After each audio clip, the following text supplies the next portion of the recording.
Doctor, வாயை திற என்பீர்கள், வயிறு தெரியும்படி வாய் திறப்போம். நாக்கை நீட்டு என்பீர்கள், கல்கத்தா காளியாய் நாக்கை நீட்டுவோம். முதுகை திருப்பி மூச்சிழு என்பீர்கள், அப்போதுதான் உண்மையாய் சுவாசிப்போம். அஞ்சேல், அவ்வளவுதான் என்று அருள்வாக்கு சொல்வீர்கள். வாசிக்க முடியாத கையெழுத்தில் வாயில் வராத பெயரெழுதி காகிதம் கிழிப்பீர்கள்.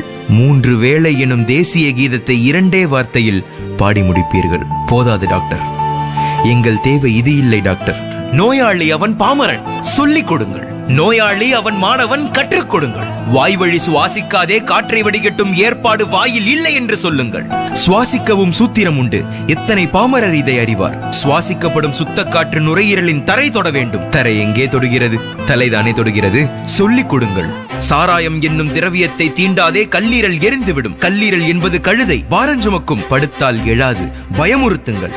1 கால் வீக்கம் உடனே கவனி, யானை காலின் அறிகுறி. 2 கால் வீக்கம் இப்போதே கவனி, சிறுநீரகத்தில் சிக்கல் இருக்கலாம். மார்பக பரப்பில் கரையாத கட்டியா? 50 தொட்டும் பசியே இல்லையா?